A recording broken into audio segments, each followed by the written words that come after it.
বন্ধু গো, আমিও তোমার উম্মতের 11 মাসের আগে আমাকে সোজা করার জন্য রব শব্দের আগুনের ছাকা লাগাইলাম। এই ছাকাই যদি সোজা না হয়, দুনিয়ায় পাথরের চাপায় আমি আল্লাহ দিব না। আমি 20 রাকাত তারাবি নামাজের চাপা মাইরা দিলাম। 20 রাকাত নামাজের তারাবির চাপা দিয়ে দিলাম, একবারে আমার জান্নাতে যাওয়ার সোজা হয়ে গেল। আমি আপনাদের কাছে জানতে চাই, তারাবি নামাজটা শেষ করে, নামাজ রোজাদার তারাবি শেষ করে যখন বাহির হলো, বলুন রোজা রাইখা তারাবি পর্যন্ত আদায় হয়ে গেলে শরীরটা শান্তি লাগে না অশান্তি লাগে? শান্তি লাগে। বাবার মিথ্যা কথা কইেন না। আচ্ছা বলুন, যারা রোজা রাখছে না, এই যদি তারাবি পড়ে, রোজাদার যে শান্তি পাবে, যারা রোজা রাখে নাই, হ্যাঁ কি এই শান্তি পাবে? রমজানের রোজা চিনছেন তো? সেহরি খাবেন, সারাদিন কিছু না খায়া সন্ধ্যার সময় ইফতার খাবেন, না সারাদিনই খাবেন? কোন ইবাদতকারীকে আল্লাহ জান্নাত দেবেন? যারা নবীর বিধান অনুযায়ী, আল্লাহর কোরআন অনুযায়ী সারাদিন ইবাদতে মগ্ন, আল্লাহ পাক তাদেরকে জান্নাত দিবেন। তাই নবী বলেছেন, রোজাদার এবং নামাজি জান্নাতে যাবেন, জান্নাত পাবেন। কিন্তু সেই জান্নাতে যাওয়ার জন্য রোজাকেও চিনতে হবে। অনেকে রমজানের রোজাই চিনে না। এক বেচারা এক এলাকায় গিয়ে দেখে মানুষ রমজান কি জিনিস জানেই না, চিনেই না। এক ওই মৌলভী সাহেব বলতেছেন, বাবারা আপনারা কি রমজানের সাথে সম্পর্ক নাই? সামনে রমজান আসতেছে, এটার ইজ্জত করবেন, এটাকে সম্মান করবেন, এটার সাথে সম্পর্ক করবেন। তাই নাকি হুজুর? তাতে কি হবে? রমজানে জান্নাতের দরজা খোলা আছে, আপনি জান্নাতে যাবেন। কিন্তু এলাকার লোকজন তো এই রোজা সম্পর্কে ধারণা নাই, জানা নাই। অবশেষে রমজান আসার আগে আগে পাহাড় থেকে এক পাহাড়ি মহিষ নেমে আইছে। মহিষ দেখে লোকজন ভাবছে এইটাই বুঝি রমজান, হুজুর যে কইছে এটাই। সবাই ধইরা এটারে বল্লম দিয়ে মাইরা জব করছে। সাথে ছিল একটা বাচ্চা, বাচ্চাটারেও ধরছে, জব করে গোশত বন্টন করে নিয়ে খেয়ে ফেলছে। রমজানের পরে ওই ভদ্রলোক আসছেন, বাবারা আপনারা কি রমজানের ইজ্জত করছেন? কহ রমজানের ইজ্জত তো করছি। কই কিভাবে করছেন বলুন? রমজান খালি আসা মাত্রই জব করে আমরা গোশত বাইটে খাইছি। ওই মোল্লা সাহেব বলেন, আস্তাগফিরুল্লাহ আস্তাগফিরুল্লাহ। হুজুর আস্তাগফিরুল্লাহ খাইছি। এরা ভাবছে বড়টা রমজান, বাচ্চাটা বুঝি আস্তাগফিরুল্লাহ। বলুন আসল কি রমজান কি এমন কোন জিনিস? না। সেহরি খাইতে হবে, সুবে সাদেক খাওয়ার আগে সারাদিন কিছু খাওয়া মিথ্যা কথা বলা যাবে? সুদ, ঘুষ। হুজুর আমরা সুদ খাই না তো, আমরা এখন ইন্টারেস্ট খাই। আমরা ঘুষ খাই না, এখন বকশিশ খাই। কালকে এক ভদ্রলোক বলল, হুজুর এখন দুর্নীতি বন্ধ দেশের, ঘুষ নাকি হয় না। অফিসে গেলাম, এমন এক ঘুষ এখন নেই, আগে নিত যেটা 5,000 এখন নেই 9,000। নিয়া কয় কি কারো কাছে বলা যাবে না, কিন্তু বললে কিন্তু আমি কাজ করে দিব না। এই রমজান মাসেও যদি আমাদের চরিত্রের পরিবর্তন না হয়, তাহলে আমরা জান্নাতে যাইতে। বলুন আমরা এই দেশে কত হাজার বছর থাকতে পারবো? অতিরিক্ত 60 না 70 থাকবেন। 100 বছর হয়েছে এমন কোন মানুষ প্যান্ডেলে পাবেন নাই। 100 হয় না, 60-70 হইলেই মাথার চুল পাইকে সাদা। 70 ভারাইলে নাতি নাত করে থাকলে টিটকারি করে, দাদা মৌতের সিডি কি হারাই লাইছো? না 80 বছর বাঁচলেন, না 100। এরপরেই তো আপনাকে মরতে হবে, মৃত্যু অনিবার্য, মরতেই হবে। কিন্তু মরবেন যে, মরার পরে আপনি জান্নাতি হতে পারেন, এই চিন্তা তো কেউ করলেন না। আমাদের দেশের অভ্যাস, দেশের চরিত্র, মানুষ মৃত্যুর চিন্তা করে না, আখিরাতের চিন্তা করে না, কবরের চিন্তা করে না। খালি দুনিয়ায় যা পাও খাও, লও, বড় বড় কিছু করো, বাড়ি গাড়ি করো। আচ্ছা বলুন, যত কিছুই করলেন দুনিয়ায়, আপনি কি এর একটা কিছু সঙ্গে নেওয়ার ক্ষমতা আছে? যে বিছানায় ঘুমান, মৃত্যুর পরে একটা বালিশ সঙ্গে নেবেন পারবেন কি কেউ? কিন্তু খালি হাতে কবরে ঢুকবেন। কিন্তু আপনি খালি হাতে কবরে ঢুকার আগে একটু হিসাব করেন কবরে কিছু নেওয়ার জন্য রোজগার করছেন কিনা। একজন একজন করে যদি আমি হিসাব করে জিগাই, বাবারে আপনারা কবরের জন্য কে কি রোজগার করছেন, পারবেন কেউ হিসাব দিতে? যদি জিগাই আর টাকা পয়সা কেমন আছে, ওজন আমার 5টা ছেলে বিদেশ, মাস গেলেই 5 লাখ, বাড়িটারে বহুত কিছু করছি, হিসাব দিয়ে দিবেন। ব্যবসা বাণিজ্য কেমন, এই বছর ব্যবসা কম হয়েছে, গতবার ভালো হয়েছিল, হিসাব কিতাব দিয়ে দিবেন। যদি বলি আপনার জমি জমা কেমন, এই এলাকায় আমার সবচেয়ে বেশি জমি জমা, গাছরা বহুত আমার, দিয়ে দিবেন। কিন্তু কবরে যে যাবেন, কার কি রোজগার হয়েছে পারবেন কি কেউ হিসাব দিতে? আমাদের দেশের অবস্থা কি হয়ে গেল। আল্লাহ আমাদের জন্য জান্নাতের দরজা খুলবে আর আমরা এরকম করব, এটা হয়। আখিরি নবীর উম্মত বিদায় জান্নাতের দরজা খুলে দিয়ে রাখলেন, কিন্তু আমাদের হিসাব কিতাবে আমরা জান্নাত পাওয়ার উপযুক্ত হইতে পারলাম না। আপনারা জান্নাত পাবেন, জান্নাতে যাবেন, তাহলে একটু হিসাব করুন কি কাজ করেছেন। এখন হিসাব নাই। আমাদের এলাকায় এক বেচারা কোটি কোটি টাকার মালিক, 5টা ছেলে, বিরাট বড় অফিসার, ঢাকাতে 5টা 5তলা বাড়ি করে বেটা আরামে বসে আছে, ছেলেরা সুখে শান্তিতে আছে। বাবা গ্রামের বাড়িতে পুকুর কাটলেন, রাজকীয় পরিবেশে বাড়িঘর করে, হ্যাঁ বিকাল বেলা বাড়ির সামনে চেয়ার ফেলায় বসে আর ঠ্যাং নাড়ায়, আর যারে দেখে তারে ডাকে, এদিকে আয়, বল আমার মতো এই এলাকায় কার কি আছে, বল আমার মতো কারো আছে? লোকেরা কয় না চাচা আপনার মতো কারো নাই, আপনি তো একটা জমিদার। ঠিক কইছস, আরে চা দে, পুরি দে। দেখ মৌলবী ছিল, তার ছোট ভাই আমার মতো মৌলবী ব্যাকল, ছোট ভাই যায় কয় পিছে দেখায়, ভাই আপনি কোন আপনার কি নাই, আপনার মতো কেউ কিছু নাই। ভাই আমি হিসাব মিলাইয়া দেখছি আপনার কিচ্ছু নাই। বড় লোক ভাই কয় এই মৌলবীরা যে মানুষ ব্যাকল কয়, এই জন্যই ব্যাকল কয়। এই রাজকীয় বাড়িঘর পরিবেশ এগুলি আমার না, 5টা ছেলে বড় অফিসার 5তলা বাড়ি করে রাখছে, এগুলি আমার না। তুই কি কইলি আমার নাই, আমার কিছুই নাই, এগুলি কার? মৌলবী কয় আপনার কিচ্ছু নাই, আপনার একবারে কিচ্ছু নাই, খালি এর লাগি মানুষ মৌলবীরারে ব্যাকল কয়। মৌলবী বলে ব্যাকল। একজন নাইবে নবী আলেম রাস্তা দিয়ে হাইটা গেলে 40 দিনের জন্য কবরের আযাব বন্ধ হয়ে যায়। মৌলবী কয় আচ্ছা সুযোগ পাইলে বাইরে বুঝামু বাইরে কি আছে। একদিন 2 ভাই জমি দেখতে গেছে, বড়লোক ভাই আগে যায়, মৌলবী পিছে পিছে। জমি দেখতে গিয়া হঠাৎ বলতেছে, মৌলবী সাহেব ভাই আপনি তো বড় ভাই, অনেক কিছু আছে, আমি আপনার একটা কথা বলবো, কথাটা শুনবেন। কি কথা? আপনি ক্ষেতের আইলের মধ্যে শুয়ে যাইবেন, আমি চাদরটা ঘুরে আপনার পাশে বসে কাঁদবো। মানুষে জিজ্ঞেস করলে আমি বলবো আমার বড় ভাইকে সাপে কাইটা মেরে লেছে, কিন্তু আপনি আমি না কোয়া পর্যন্ত, ডাক না দেওয়া পর্যন্ত উঠতে পারবেন না। কি হইব পরে বুঝবেন কি হইব। ভাই মৌলবী সিস্টেম করছে বাইরে বুঝাইতো বাইরে কি আছে। সাদা চাদর দিয়ে ঘুরছে, ভাই শুয়ে রইছে, মানুষ দৌড়াদৌড়ি করে আসতেছে, হাই হাই কি ব্যাপার? মৌলবী সাহেব কান্নাকাটি করতেছে, আমার ভাই তো মারা গেছে। কই কি? একসাথে আসলা 2 জন জমি দেখার জন্য মারা গেল, কি ব্যাপার? সাপে কাটছে মারা গেছে। লোকজন আইসা খালি একটা কথাই কয়, লোকটার এত কিছু ছিল, কোটি কোটি টাকার মালিক ছিল, আজকে তো লোকটা কবরে যাইবো একবারে খালি হাত। সকলে আইসা খালি এই কথাটা কয়।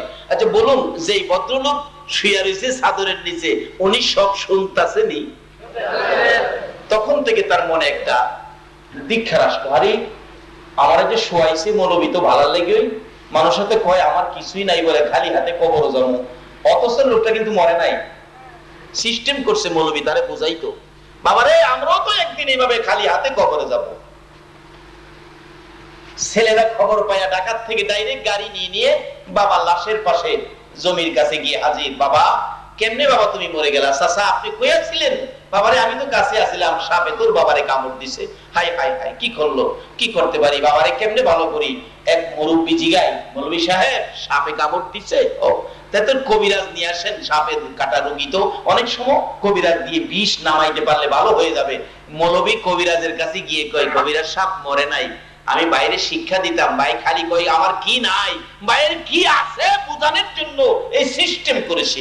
আপনি 2-3 ফু দিয়া বলবেন এই বিষ নামানো যাবে না,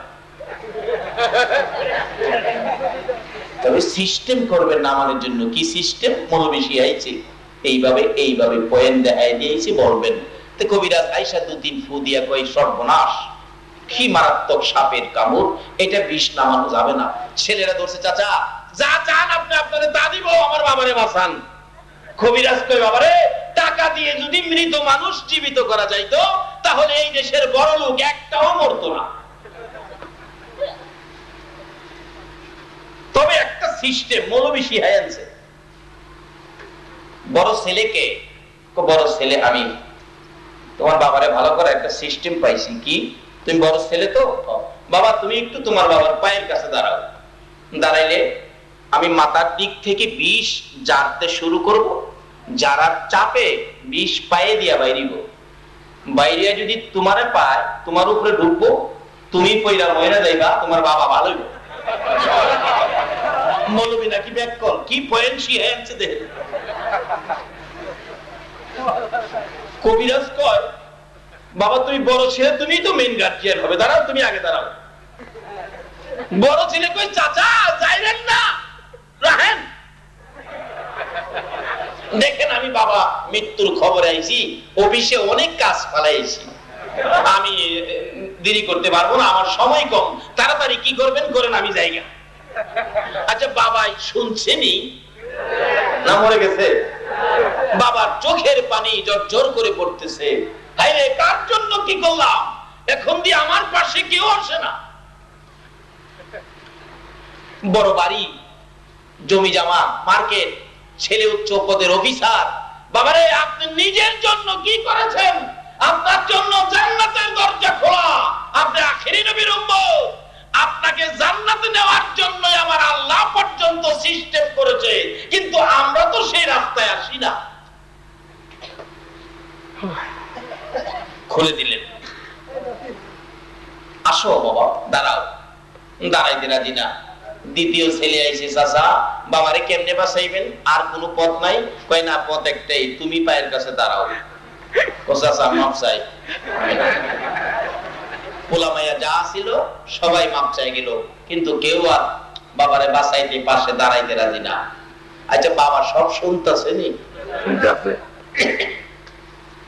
বিবি সাহেব আইসে কাঁদতে কাঁদতে ভাঙ্গা হইরা যায়, আমি থাকতে লাভ নাই, মইরেই যাবো। কবিরাজ আপনি মইরে যাইবেন? হ্যাঁ, তাহলে আপনি পায়ের কাছে মইরেই যখন যাইবেন, খামাখা খালি খালি মরতেন কি লেগা? এই বিষ আপনার কপাল হইব, আপনি মরবেন, স্বামী ভালো হইব। দাঁড়ান।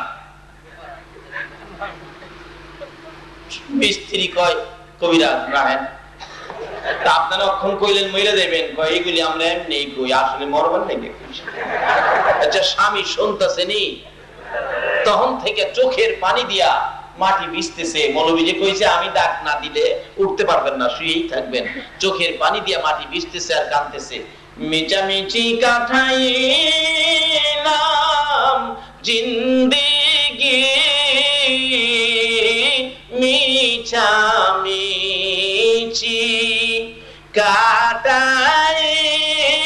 কাটাইলাম জিন্দেগি, চোখে দেখা হারাইলাম বন্দিগি। চোখে দেখা সব হারাইলাম, জীবনটা কই কাটাইলাম, সব তো মিছা। এই জিনিসগুলো আমার নবী বোঝানোর জন্য 63 বছর জিন্দেগি। আমার নবী কত কষ্ট করেছে, না খাইয়া পেটে পাথর বেঁধেছে। উহুদের জমিনে আমার নবীর দান দান মোবারক শহীদ করেছে। আল্লাহু আকবার। আমার নবী এই জিনিসগুলো উম্মতের হাতে দেওয়ার জন্য উহুদের জমিনে রাসূলের দান দান মোবারক শহীদ। উহুদের জমিনের জীবনী খুলে দেখুন, আমার নবীকে মারতে মারতে 2টা দান দান মোবারক শহীদ করে ফেললেন। নবীজি মুখের উপর হাতটা লাগাইয়া কাঁদতেছে, সাহাবীরা রে তোরা কে কোথায় আছো রে? আমার দুইটা দান মোবারক শহীদ হয়ে গেছে, চোখের পানিগুলো ঝরতেছে, নবীজির রক্ত মোবারক জামা কাপড় লাল হয়ে গেছে, তারপরও নবীকে রেহাই দেয় নাই। শত্রুরা চারদিক ঘেরাও করে ফেলেছে। আল্লাহু আকবার, আল্লাহু আকবার। আমার নবী বলেন, যেদিকে তাকাই বন্ধু বলে কাউরে দেখি না, সবাই আমার শত্রু। চারদিক দাঁড়িয়ে আছে, যেদিকে তাকাই সব আমার শত্রু। ডান দিকে তাকাইলে বাম দিক থেকে মারে রে, বাম দিকে তাকাইলে ডান দিক থেকে মারে, সামনের দিকে তাকাইলে পিছন দিক থেকে মারে, পিছনে তাকাইলে সামনের দিক থেকে মারে। এইভাবে আমাকে মারতে মারতে মাথার লোহার টুপি টুকরা টুকরা করে জমিনে ফেলে দিল। লম্বা লম্বা দুইটা লোহার টুপির অংশ মাথার দুই পাশে একেবারে ভিতরে ঢুকে গেল। এত গভীরে ঢুকেছে, রাসূল বলেন তাই না খুলতে পারি না। মাথার ব্যথায় অস্থির হইয়া আমার নবী মাথা চক্কর খাইয়া জমিনে পড়ে গেছে। এমনি সময় নবী জমিনে পড়ে আছে, তারপরেও নবীজিকে মারতে ছিল দুনিয়া থেকে চির বিদায় করে দেওয়ার জন্য। এমনি সময় হযরতে জিবরাইল দৌড়ে এসে তাদের সামনের থেকে আমার নবীকে এইভাবে কোলে উঠাইয়া তাদের সামনের থেকে টান দিয়ে সরাইয়া নিয়ে গেছে। এমনি সময় নবী আমার জিবরাইলের কোলে ছিলেন। জিবরাইল উহুদ পাহাড়ের মাঝামাঝি, নিচ থেকে দেখা যায় না, নিজের চোখে দেখে আসছি, নিচ থেকে দেখা যায় না এমন একটা জায়গায় আমার আপনার নবীকে জিবরাইল কোলে উঠাইয়া নিয়ে গেলেন।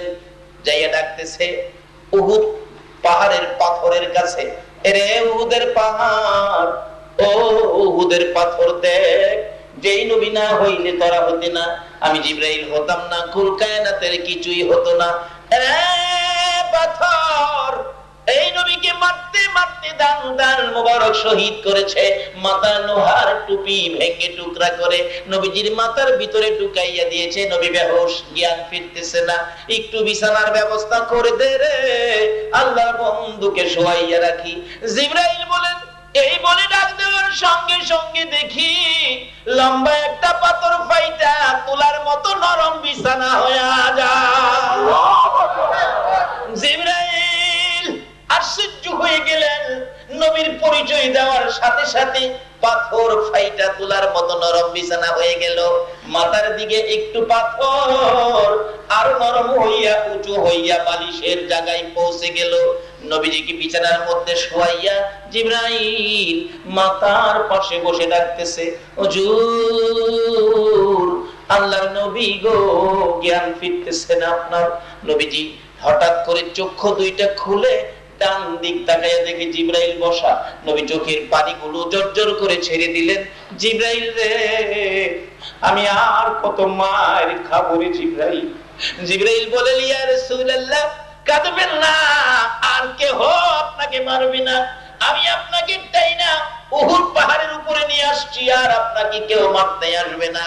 ও জিবরাইল, আমার দুইটা দান মোবারক শহীদ, মাথা ভেঙে গেছে রে, ব্যথা সহ্য হয় না। জিবরাইল ডাকে ছোট্ট ছোট্ট সুরে, ইয়া রাসূলুল্লাহ আমি জিবরাইল আপনার কষ্টের কথাগুলো আল্লাহর কাছে পৌঁছে দিব। আল্লাহর বন্ধু গো, বলুন দাঁত ভাঙা ব্যথা আপনার কাছে কেমন লাগতেছে? হুজুর আমি জিবরাইলের কাছে বলো, মাথা ভাঙা ব্যথা কেমন লাগতেছে? আমার নবী দুইটা চোখের পানি জর্জর করে ছেড়ে দিয়ে ডাকে, জিবরাইল জিবরাইল রে, দাঁত ভাঙা ব্যথা কেমন লাগে জিগাইলি, মাথা ভাঙা ব্যথা কেমন লাগে জিগাইলি, আমার উম্মতের ব্যথা কেমন লাগে জিগাইলি না। রে জিবরাইল, দাঁত ভাঙা ব্যথা মাথা ভাঙা ব্যথার চাইতে রে জিবরাইল আমার গুনাহগার উম্মতের ব্যথা বেশি। আর এই উম্মতের কান্ডার নবী রহমতের ভান্ডার, বলুন উম্মতের কান্ডার নবী রহমতের ভান্ডার। নবী বিনে রোজ হাসরে কে করিবে পার, নবী বিনে রোজ হাসরে কে করিবে পার। উম্মতের কান্ডার নবী রহমতের ভান্ডার, উম্মতের কান্ডার নবী রহমতের ভান্ডার। মোদের নবী দয়ার সাগর, গুনাহগার উম্মতের পাগল, মোদের নবী দয়ার সাগর, গুনাহগার উম্মতের পাগল। রোজ হাসরে সিজদায় পড়ে কাঁদবে যারে যার, রোজ হাসরে সিজদায় পড়ে কাঁদবে যারে যার। উম্মতের কান্ডার নবী রহমতের ভান্ডার, বলুন উম্মতের কান্ডার নবী রহমতের ভান্ডার। যাইয়া দেখো মদিনাতে কান্দে নবী রোজা পাকে, যাইয়া দেখো মদিনাতে কান্দে নবী রোজা পাকে। মাফ করিয়ে দাও গো খোদা উম্মত গুনাহগার, মাফ করিয়ে দাও গো খোদা উম্মত গুনাহগার। উম্মতের কান্ডার নবী রহমতের ভান্ডার, উম্মতের কান্ডার নবী রহমতের ভান্ডার। নবী বিনে রোজ হাসরে কে করিবে পার, নবী বিনে রোজ হাসরে কে করিবে পার। উম্মতের কান্ডার নবী রহমতের ভান্ডার, উম্মতের কান্ডার নবী রহমতের ভান্ডার। বাবারা ভাইরা, যে নবী এত ব্যথায় ব্যথিত হওয়ার পরেও নিজের ব্যথা গোপন করে উম্মতের ব্যথা প্রকাশ করে, এই নবীর কথাগুলো মানা আমাদের দরকার আছে কিনা? তাইলে আপনি জান্নাতি, তার আগে নয়। এমন দরুদি নেতা নেত্রী পৃথিবীর কোথাও পাবেন না। সে নবীর কথাগুলো মানুন, সে নবীর আদর্শে আসুন। কার পিছে দৌড়াচ্ছেন? কার পিছে? কার আদর্শ? কোন নেতার নেতৃত্বে জীবন দিতে যাচ্ছেন? আজকে যাদের পিছনে দৌড়াইতেছেন শান্তির জন্য, বাংলার অবস্থার দিকে তাকিয়ে দেখেন, যারা আপনাদেরকে শান্তি দিবে তারা নিজেরাই তো অশান্তির ভিতরে আছে। একমাত্র শান্তির নবী হলো নবী মুহাম্মদুর রাসূলুল্লাহ। এই নবীর আদর্শের মধ্যে শান্তি, এই নবীর তরিকার মধ্যে শান্তি, এই নবীর দেখানো রাস্তায়, সেটা হলো জান্নাতি রাস্তা। ধরে বলুন সুবহানাল্লাহ। বাবারা ভাইরা, কষ্ট হইতাছে আপনাদের? আসলে রোজার মাস, এমনি তো সারাদিন রোজা রেখে লম্বা নামাজ তারাবির পর শরীর ক্লান্ত হয়, তারপরও আপনারা কোরআনের পক্ষে সময় দিচ্ছেন। নিশ্চয়ই আপনাদের গায়ে জান্নাতের গন্ধ করবে। আপনারা জান্নাতি হবেন। কিভাবে হবেন? সামনে আসতেছে। কষ্ট হবে না তো আপনাদের? তাই বলতেছিলাম, এই নবীর আদর্শে ঢোকেন, কিন্তু দেখা গেল লোকটা শুয়ে আছে, কেউ তার জন্য জীবন দিতে রাজি নাই। অথচ এই বেচারাই আমার কি নাই, আর মৌলবী বলছিল আপনার কিচ্ছু নাই। এখন কার কথাটা রাইট হইতেছে? ছেলে মেয়ে বিবি বাচ্চা কেউ তো তার জন্য জীবন দিতে রাজি না। বিবি সাহেব পর্যন্ত রাজি না। কই দেখেন, আমরা এমনি তো কই স্বামীর মহব্বতে, আসলে মরতাম কইছি না তো, এমনি কইছি। মাটি দিয়ালাম। আচ্ছা, এই ভদ্রলোক শুনতাছেন সব? ঘুমাই গেছেন আপনারা? এই লোকটা কি আসলে মরছে? এখন কবিরাজ ওয়াজ করে, মৌলভী সাহেব লোকটা কি করলো? জীবনটা শেষ করলো, নিজের জন্য তো কিচ্ছু করলো না। কিছুক্ষণ ওয়াজ করলো, এখন কবিরাজ জিগায়, মৌলভী বলো, এই রোগীর আরো আপনজন কেউ আসেনি? আরো কেউ আসেনি? বলো। কবিরাজ প্রশ্ন করেছে, ও মৌলভী সাহেব আরো কেউ আছে কিনা? মৌলভী দুইটা চোখের পানি জর্জর করে ছেড়ে দিলেন। কবিরাজ রে, আর একজন আছে রে, ইনি হলেন আমাদের গর্ভধারিণী মা। কে আছে? কে আছে? সবাই বলুন, কে আছে? একজন আছে, মা। মাকে নিয়ে আসেন। মা আসতে পারবে না, মা অসুস্থ, বুড়া মানুষ। দুইজন নিজস্ব লোক নিয়ে যান, দৌড়ে দৌড়ে নিয়ে আসেন। মৌলবী মায়ের ঘরের দরজায় যায় ডাকে, মা, মা গো। যায় দেখে বড় ছেলের মৃত্যুর খবর পাইয়া, বলুন মায়ের কান্না কম হবে না বেশি হবে? সন্তানের মৃত্যুর খবরে মার চেয়ে বেশি আর কি পৃথিবীতে কেউ পারবে কাঁদতে? এই মায়ের খবরও তো নেন না।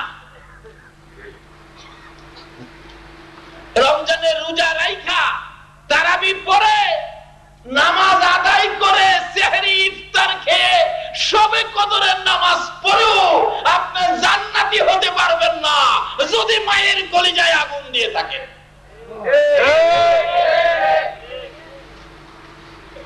কারণ নবীর কথা মানেন। নবী বলেছে জান্নাত মায়ের, কোথায় জানি? সবাই বলুন কোথায়? আচ্ছা, এটা বাস্তবে বোঝা দরকার। আমরা তো বাঙালি, না বুঝা কাজ করতে রাজি না। আগে করছি না বুঝা দৌড়াদৌড়ি করছি, কিন্তু অহন বুঝা কাজ করি। বাস্তবে আসেন, মার পায়ের নিচে জান্নাত, নবী বলছে, কথাটা বাস্তবে নেন, সত্য কিনা এটা প্রমাণে বাস্তবে নিয়ে যান, দেখবেন 7-8 মাসের একটা ছেলে। আমরা তো একদিন 7-8 মাসের ছেলে ছিলাম না? মার দিকে যান, মা ঘুম পাড়াইয়া রান্না করে, রান্নার কাজে ব্যস্ত, কিন্তু এমন এক মুহূর্ত মা রান্না করে আসা সম্ভব না। বাচ্চার ঘুম ভেঙে বাচ্চা মা মা বলে কাঁদতেছে, মা মা, কি কান্না? দাদি দৌড়ে গিয়া নাতি কোলে নিয়ে বলতেছে, নাতি কান্দিস না, আমি তোর দাদি লাগি। কান্না তো থামে না। দাদি কয়, এটা কেমন নাতি রে, আমি কি তোরে চিমড়ি মারছি, আমার কোলে কান্দস? দৌড়ে আসছে চাচি আম্মা, ডাকতেছে, বাতিজা কান্দিস না, আমি তোর চাচি মা, আমি তোর চাচি মা রে, মা লাগি কান্দিস না। বলুন কান্না কি থামে? না। দৌড়ে আসছে খালাম্মা, এ বাগিনা কান্দিস না রে, আমি তোর খালা লাগি, তোর মায়ের ছোট বোন আমি, কান্দিস না আমার কোলে। বলুন কান্না থামছে কিনা? না। দৌড়ে আসছে ফুফু আম্মা। ফুফু আম্মা চিনেন? ওই যে বাবার বোন। আর বাবার গন্ধ নাকি ফুফুর গায়ে পাওয়া যায়। কোলে নিয়ে কাঁদতেছে, ডাকতেছে, কান্দিস না বাতিজা, আমি তোর ফুফু আম্মা লাগি, কান্দিস না, আমি তোর ফুফু লাগি, বাবার বোন, তোর বাবার গন্ধ দেখ আমি মা, আমি ফুফু আম্মার গায়ে লাগে। তারপরেও কান্না থামে না। চাচি খুলে নিলেন, কান্না থামে না। দাদি খুলে নিলেন, থামলো না। খালাম্মা নিলেন, ফুফু আম্মা নিলেন, কারো কোলে যখন কান্না থামে না, কান্নার আওয়াজে মায়ের কলিজায় আগুন জ্বলছে। দরদি মা রান্নাঘর থেকে পাখির মতো একটা উড়াল মেরে চিৎকার মেরে ডাক মারছে, তোরা কারা রে? দে আমার বাবারে আমার কোলে উঠাইয়া দে। বলুন মায়ের কোলে যখন বাচ্চাকে দেওয়া হলো, এখন আর কান্না কাটি আছে কিনা? বাবারে চিনলেন না তো নবীরে? নবী কি সিস্টেম করে দিছে, তোমার মায়ের পায়ের নিচে জান্নাত। এগুলি আজকে আমরা আদায় করব, একটু লম্বা হইলেও আপনারা রাজি আছেন তো? তবে সেহরির আগে ছেড়ে দিব ইনশাআল্লাহ, কারণ আমি এত মানুষরে সেহরি খাওয়াইবার ক্ষমতা আমার নাই, থাকলে খাওয়াইতাম।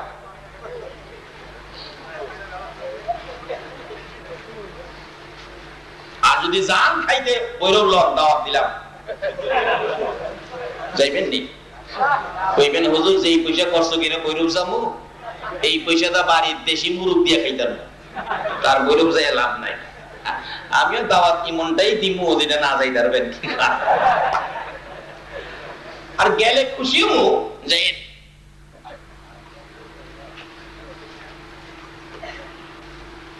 ও মা, দরদি মা, গলা কাটা মুরগির মতো লাফাইতেছে, কাঁদতেছে বড় ছেলের মৃত্যুর খবর পায়া। মৌলবী ডাকে, মা তোমার ছেলে ভালো হবে গো, মা তোমার যাইতে হবে। মা উঠতে পারতেছে না, গলা কাটা মুরগির মতো লাফ মারতেছে, বাবারে আমার তাড়াতাড়ি লয়ে যাও। দুইজনে ধরে ধরে নিয়ে যাইতেছে। কাছাকাছি যাওয়ার পরে মা দূর থেকে ডাক মারছে, রে কবিরাজ যাইস না রে, আমি মা এসে গেছি। কে আইছে? সবাই বলুন। একটা অক্ষরের নাম, কত যে মজা। এই এক অক্ষরের নাম মা ছাড়া মজার আর দেখাইতে পারবেন না। এটার মাঝে এত মজা কেন? রাসূল বলছে এটার ভাইয়ের নিচে তোমার জান্নাত। যে জান্নাতের দরজা রমজান মাসে খুলে দেওয়া হয়েছে, যে জান্নাতে আপনার জন্য কত আরামের বিছানা, কত আরামের বান্ধবী, কি যে মজার বান্ধবী গো। বাঙালিতে পাইছো না? পাইলে রাত্র কেড়ে জীবন দিয়া লাইতা। ডাকতেছে,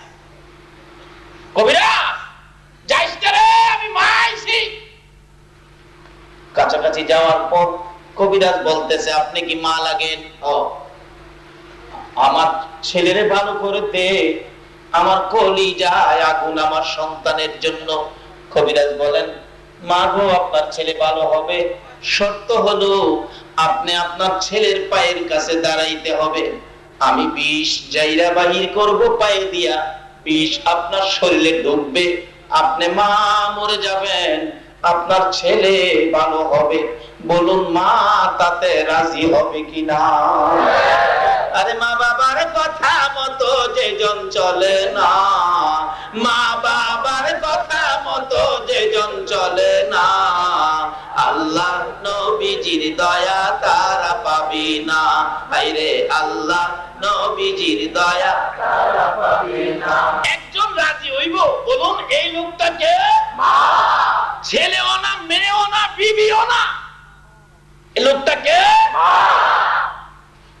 মা একটা চিৎকার মারছেন, রে কবিরাজ আমি রাজি রে, আমি রাজি,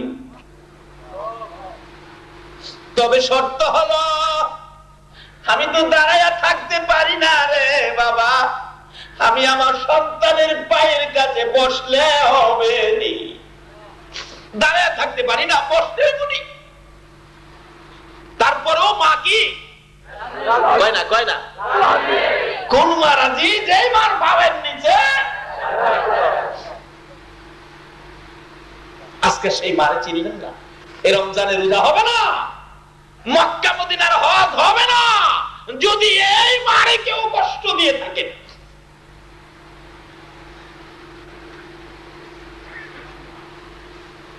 কবিরাজ ডাকে, মা কি ব্যাপার? কেউ তো রাজি হলো না, আপনি যে রাজি হলেন, আচ্ছা ছেলেটা সব শুনতাছেনি, আপনি রাজি হলেন, কেউ রাজি হলো না। মা দুইটা চোখের পানি ছেড়ে দিলেন, কবিরাজ রে শোনো আমি কেন রাজি হলাম। কবিরাজ, যেদিন আমার এই ছেলেটা আমি মায়ের পেটে ছিল, প্রথম ছেলে পেটে ছিল রে, 10 মাস 10 দিন বড় কষ্ট করেছি। বাবা যখন পেটে ছিল, কোন কোন রাত্রে আমি মা ঘুমের ঘরে ঘুমিয়েছিলাম, ঘুমাইতে পারি নাই রে কবিরাজ। আমার পেটের ভিতর থেকে লাথি মারছে, ঘুম থেকে উঠে গেছি, আবার লাথি মারছে, দাঁড়াইয়া গেছি, আবার লাথি মারছে, জিহ্বা কামড়ায়া সহ্য করেছি, কারো কাছে কই নাই রে। ওই দরজার পাশে দাঁড়াইয়া রয়েছি, কোন কোন দিন দাঁড়াইয়া থাকতে থাকতে মসজিদে আজান হয়ে গেছে, সারা রাত না ঘুমাইয়া কাটাইছি। এটাই শেষ নয় রে কবিরাজ, যেদিন আমার এই বাবা দুনিয়ার জমিনে আসবে 3 দিন আগের থেকে ব্যথা শুরু হয়েছে। প্রথম দিনের ব্যথা কবিরাজ রে কারো কাছে কই নাই, লজ্জা জিহ্বা কামড়ায় সহ্য করেছি। দ্বিতীয় দিনের ব্যথা আরো কষ্ট হয়েছে, সহ্য করেছি, কারো কাছে কই নাই। তৃতীয় দিনের ব্যথা রে সহ্য করতে পারি নাই রে কবিরাজ, বেহুশ হয়ে গিয়েছিলাম। আমার শাশুড়ি দৌড়ায় এসে বালতির পর বালতি পানি আমার মাথায় দিয়ে এসে জিজ্ঞেস করেছে, বৌমা কি হয়েছে? মুরব্বী মহিলারা বলছে, অন্য কিছু না, আপনার বৌমার সন্তানাদি হবে। কবিরাজ, মুরব্বী মহিলারা আমার ঘর ভরে গেছে, ব্যথায় অস্থির হইয়া সহ্য করতে পারছিলাম না। মুরব্বী মহিলাদেরকে ডেকে ডেকে বলেছিলাম, মহিলারা গো, তোমাদের পায়ে ধরি, আমার একটা দাও, হাতে তুইলা দাও না, আমি গলা কাইটা নিজের জীবন নিজে দিয়া দেই। বাচ্চা প্রসবের ব্যথা এত কষ্ট আমি মা সহ্য করতে পারি না। কবিরাজ, মুরব্বী মহিলারা দাও জাতীয় সবগুলো জিনিস ঘর থেকে বাহিরে পালাইয়া দরজা বন্ধ করে দিল। আবার বলছিলাম, মহিলারা গো, আমার কষ্টের কথা তোমরা বুঝতে পারতেছো না গো, তোমাদের পায়ে ধরি, আমার 2 টাকার বিষ কিনা দাও, আমার আর সন্তানের স্বাদ নাই, আমি বিষ খাইয়া জীবন দেই, আর কলিজা মানে না ব্যথা। মহিলারা মাথায় হাত বোলাইয়া বলছিল, মা পাগলামি করিস না রে, সন্তানের মা হইতে কষ্ট আমরাও করেছি, আল্লাহরে দেখো, আল্লাহ 2টা 2 জায়গায় করে দেয় রে কবিরাজ। ওই ব্যথা সহ্য করতে না পেরে আল্লাহ ঘো কইয়া যখন চিৎকার মারতাম, আল্লাহর আরশ পর্যন্ত থরথর করে কাঁপতো। আমার আল্লাহ বলেন, ফেরেশতারা রে, আমার আরশ কেন কাঁপে রে ফেরেশতারা? ফেরেশতারা বলেন, প্রভু গো, ওই মা সন্তান প্রসবের ব্যথায় আল্লাহ আল্লাহ বলে ডাক মারছে, ব্যথা সহ্য করতে পারছে না, সেই ডাকে তোমার আরশ পর্যন্ত কাঁপতেছে। আমার আল্লাহ বলেন, ফেরেশতারা রে, যে মা সন্তান প্রসবের ব্যথায় এমন ডাক ডাকি আমার আরশ পর্যন্ত কাঁপে রে ফেরেশতারা, তারা সাক্ষী হয়ে যা। ওই মায়ের এক একটা ডাকের বিনিময় আমি আল্লাহ এক একটা কবুল হজের নেকি দান করে দিলাম। তোমার আমার মায়ের প্রসব ব্যথার যন্ত্রণা দেখে আমার আল্লাহ কবুল হজের সওয়াব দিল। আমাদের যে খেদমতের নির্দেশ করেছে আমরা সেই কাজে শরীক হইলাম কিনা? বলতেছিলাম, সেই মা ডাকতেছে, কবিরাজ রে, আমি আমার সন্তানের পায়ের কাছে দাঁড়াইতে রাজি। সুবহানাল্লাহ। একজন রাজি হইছে, লোকটা জানি কে? কবিরাজ বলেন, মা মাগো, কেউ তো রাজি হলো না, আপনি কেন রাজি হলেন? মা বুঝাইতেছেন, কবিরাজ রে, 3 দিনের ব্যথায় যদি ও কবিরাজ নিজের জীবন দিতে চাইছিলাম, সন্তান নাই, দরকার নাই, তারপরেও মহিলারা সান্ত্বনা দিয়েছে, মাগো আল্লাহরে ডাকো, সন্তানের মা হইতে এই কষ্ট আমরাও করেছি। বালতির পর বালতি রক্তক্ষরণ হইয়া গড়টা লাল লাল হয়ে গেছিল। আমি দেখেছি মহিলারা কানাকানি করে বলতেছে, এই মহিলাটা বাঁচবে না রে কবিরাজ, আমি নাকি বাঁচবো না। মহিলারা কানাকানি করেছে। তারপরে যখন আমার এই কলিজার টুকরা ছেলেটা দুনিয়ার জমিনে ভূমিষ্ঠ হয়ে ওয়া ওয়া করে চিৎকার মারছে, এই ছেলের কান্নার আওয়াজ শুনে রে আমি মা মৃত্যুর কাছ থেকে ফিরে আসছি, আমার সব ব্যথা দূর হয়ে গেছে। আজকে আমার সেই ছেলে মরে যাবে, আমি মা বেঁচে থাকবো না রে কবিরাজ, হতে পারে না। আমি হাজার হাজার মানুষের সামনে কথা দিলাম, আমি মায়ের জীবন দিয়ে দিব, আমার বাবারে ভালো করে দে। বলুন, ছেলেটা এই মায়ের কাহিনী সব শুনছে কিনা? এইবার মৌলভী সাহেব ডাকে, ভাই, বড় ভাই উঠেন, এবার বলেন আপনার কে আছে, কি আছে হিসাব দেন। বড় ভাই মুখের সাদা চাদর সরাইয়া কাঁদতে কাঁদতে মাটি ভিজে গেছে। উঠেন, বলেন কি আছে। বড় ভাই ডাকে, ও মৌলভী সাহেব, তোমার কথাই ঠিক, আমার দিয়ে এই জগতে নাই কিছুই না, একমাত্র কিছু আপন থাকলে আছে মা। কয় না দি, কে আছে?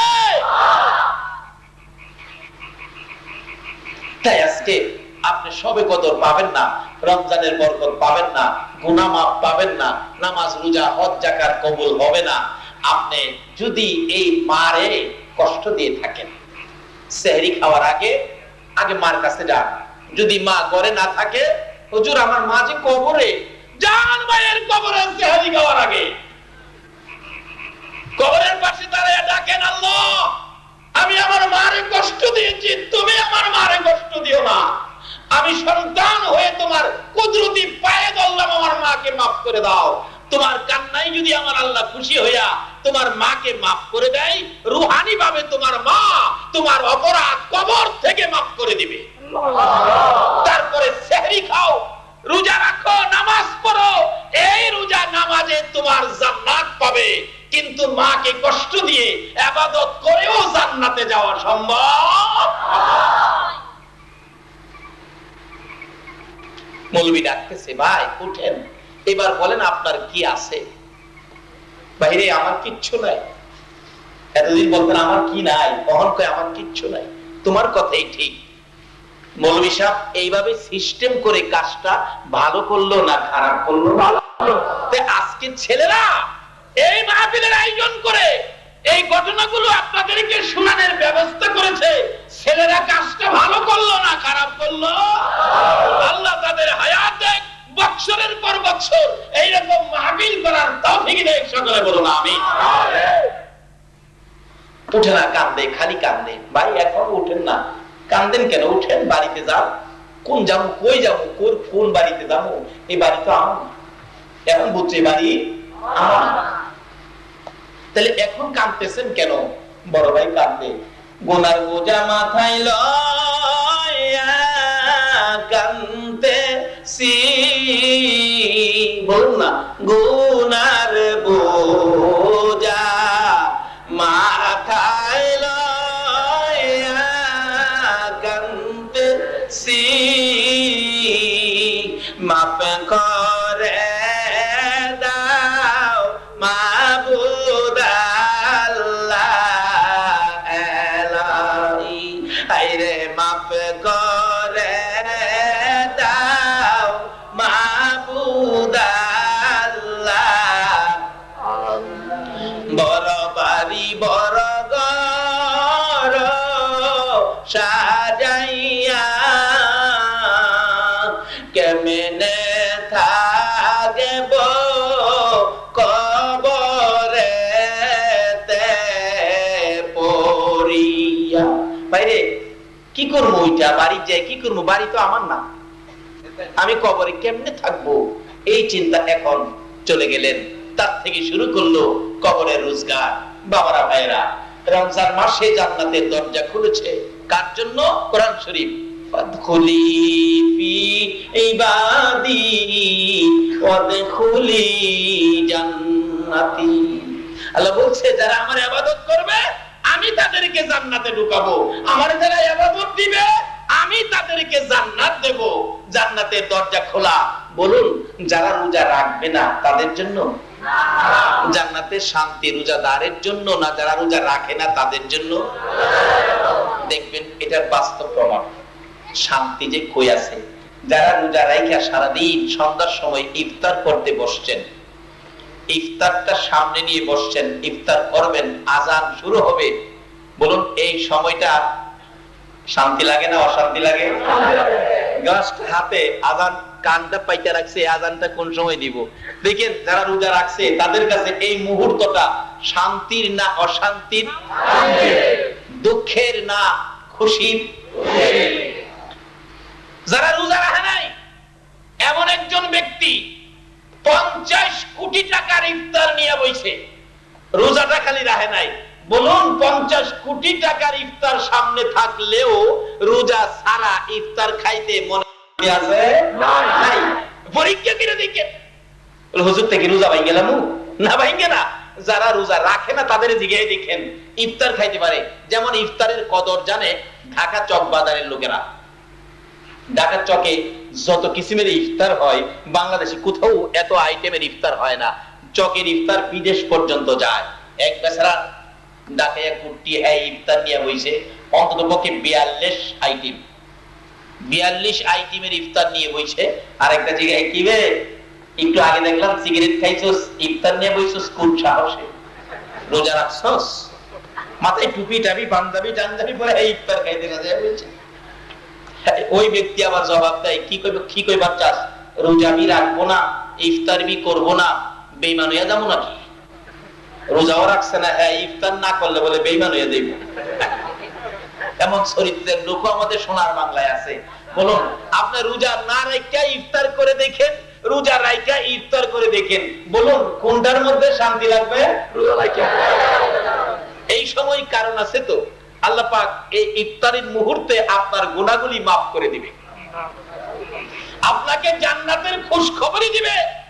জান্নাতের ফেরেশতারা এসে আপনাকে বলবে ইফতার খা, জান্নাত পাবি।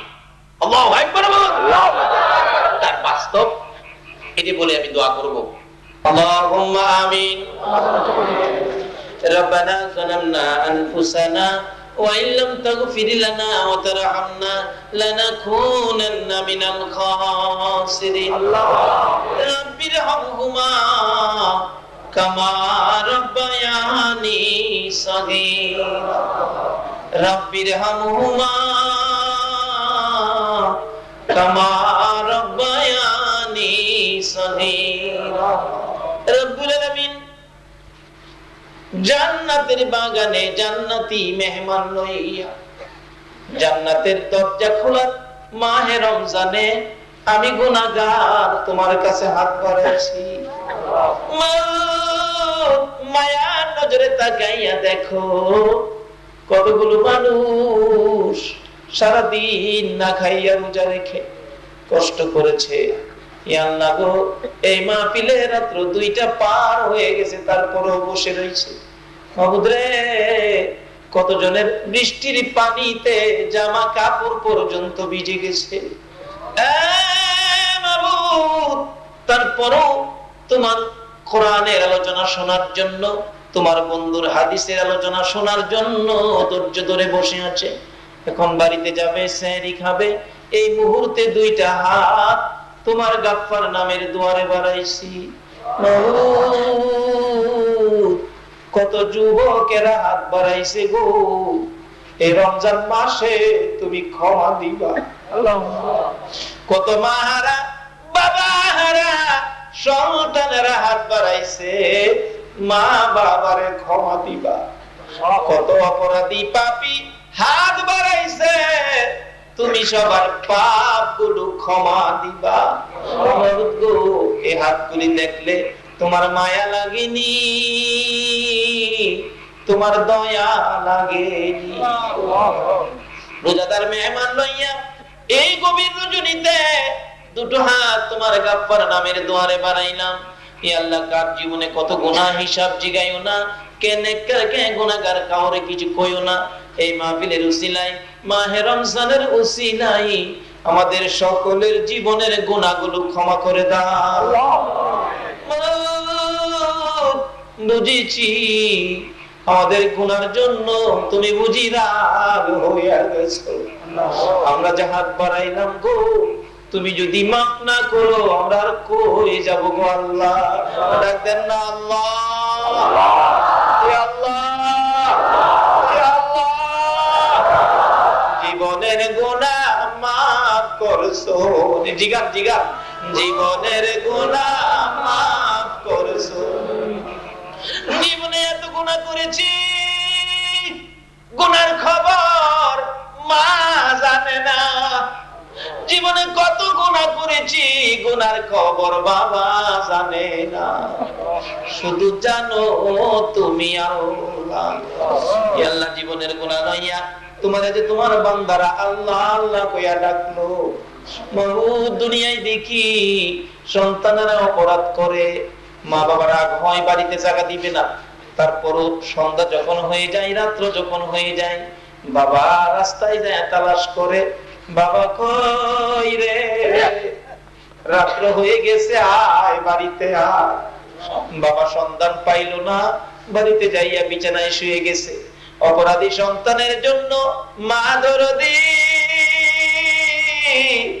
দরজাটা খুইলা রে বিনাইয়া বিনাইয়া কান্দে। অপরাধী সন্তানের জন্য মায়ের মতো দরদি যদি দরজা খোলা রাখে গো, তুমি কেন তোমার বন্ধু গুনাহগার উম্মতের জন্য বাপের দরজা খুলবা না? ছেলেটা রাত্রে গভীর বাড়ির দিকে যাইতেছে, যাইয়া দেখে মা দরদি দরজাটার কিনারে দাঁড়াইয়া দাঁড়াইয়া কান্দে। ছোট্ট করে ডাক মারছে, মা মা মা, আমি আইছি গো মা। মা দৌড়ে বাহির হয়ে গেল, কই রে আমার বাবা। অপরাধী সন্তানে ডাক দিলে মায়ের মতো দরদি যদি দৌড়াইয়া বাহির হয় গো, আমরা জীবনের গুনাহ লইয়া তোমারে দি আল্লাহ আল্লাহ কইয়া ডাকলাম। ডাকতেন না আল্লাহ, ইয়া আল্লাহ। মায়ের মতো দরদি যদি সন্তানে ডাক দিলে এত মায়া করে গো, আমরা যে তোমার আল্লাহ কইয়া ডাকলাম, তোমার কি মায়া লাগে না? তোমার কি দয়া লাগে না? ইয়া আল্লাহ, তোমার 99 ভাগ মায়ার দরজা খুলে দাও না, আমাদের তামাম জিন্দেগীর গুনাহগুলো ক্ষমা করে দাও। আল্লাহ, জীবনের গুনাহ ক্ষমার আশার দরখাস্তের পর আরেকটা দরখাস্ত করি, তুমি কিন্তু রাগ হইও না। হাজার হাজার মানুষ এই গভীর রাত্রে কষ্ট করে হাত বাড়াইছে। আমি জানি না রে, কার মনে জানি কি ব্যথা, কার মনে জানি দুঃখ। আমার মা নাই গো, কার মনে জানি ব্যথা, আমার বাবা নাই, আমার বাবা নাই। যে বাবা মাতার গাম পাতাই ফেলাইয়া রোজগার করে সন্তানের লালন পালন করেছে, যে মা ছোটকালে মায়ের পাশে যদি প্রস্রাব করে দিছে, সন্তান ডান দিকে প্রস্রাব করলে গো মা বাম দিকে নিয়ে গেছে, বাম দিকে প্রস্রাব করলে মা দরদি নিজে প্রস্রাবের ভিজা জায়গায় শুইছে রে বাবু, সন্তানের শুকনা জায়গায় ঘুম পাড়াইছে। আবার যদি প্রস্রাব করে দিছে শুকনা জায়গা না পাইয়া মা দরদি সন্তানের বুকের উপর ঘুম পাড়াইছে। শীতে মা কষ্ট করেছে, সন্তানের কষ্ট দেয় নাই। এই মা সন্তান যদি কোথাও যাইতো, রাত্র 12টা 1টা 2টাও যদি বাজছে, সারা এলাকার ঘরের দরজা বন্ধ হয়েছে গো, মায়ের ঘরের দরজাটা বন্ধ হয় না। মা দাঁড়ায় দাঁড়ায় ডাকে, বাবা গো আমি মা দরজা খুইলা দাঁড়ায় রয়েছি। একটা গাছের পাতা যদি পড়ছে, একটু আওয়াজ যদি হয়েছে, মা চিৎকার মেরে ডাক মারছে, বাবা আইসনি, বাবা আইসনি। এই ডাকের দরজা জানি কার বন্ধ হয়ে গেছে গো আল্লাহ। মায়ের অভাবী কে জানি হাত বাড়াচ্ছে, আমি নিজেও মায়ের অভাবী গো আল্লাহ। এই মা বাবা যার কবরে, ও জান্নাতের মালিক তোমার জান্নাত তুমি কার জন্য বানাইছো? ওই সকল মা বাবার জন্য তোমার জান্নাত ভিক্ষা চাই গো আল্লাহ। মা বাবার কবরগুলো জান্নাতের বাগান বানাইয়া দাও ইয়া আল্লাহ। মা বাবা যারা দুনিয়াতে আছে হায়াত বাড়িয়ে দাও। মা বাবা কেমন জিনিস বুঝার তৌফিক ছেলে মেয়েদেরকে দান করে দাও ইয়া আল্লাহ। দাদা দাদি নানা নানি শ্বশুর শাশুড়ি আলিয়া ওলাদ বংশধর্মই মুরব্বী পাড়া প্রতিবেশী খানদানবাসী মহব্বতী, খাস করে এই এলাকার জমিনের নিচে যত মুমিন মুমিনাত ঘুমিয়েছে গো, এই মাহফিলের উসিলায় মাহে রমজানের বরকতে সকলের কবর জান্নাতের বাগান বানাইয়া দাও ইয়া আল্লাহ। মাহফিলের আয়োজন যারা করেছে এই সোনার ছেলেদেরকে তোমার কুদরতি হাতে দিয়ে গেলাম ইয়া আল্লাহ। তাদেরকে সকল প্রকার বিপদ আপদ থেকে বাঁচাইয়া রাখো।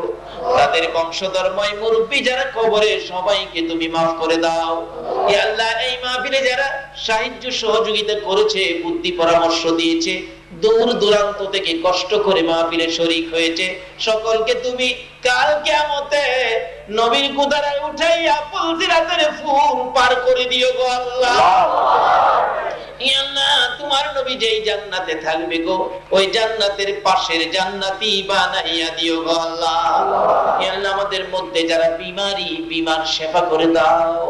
হসপিটালে যাইতে হবে এমন রোগ কাউকে দিও না গো আল্লাহ। হসপিটালে যাওয়ার মতো কোন রোগ যদি কারো থাকে, ক্যান্সারের কথা বলেছে আল্লাহ গো, এমন মারাত্মক বিপদ বেদি যাকে ধরেছে আল্লাহ দয়া করে তুমি মাফ করে দাও গো আল্লাহ। হসপিটালে যাইতে হবে এমন রোগ কাউকে দিও না গো আল্লাহ। হসপিটালে যাওয়ার মতো কোন রোগ যদি কারো থাকে, মাহফিলের উসিলায় মাহে রমজানের উসিলায় মাফ করে দাও গো আল্লাহ।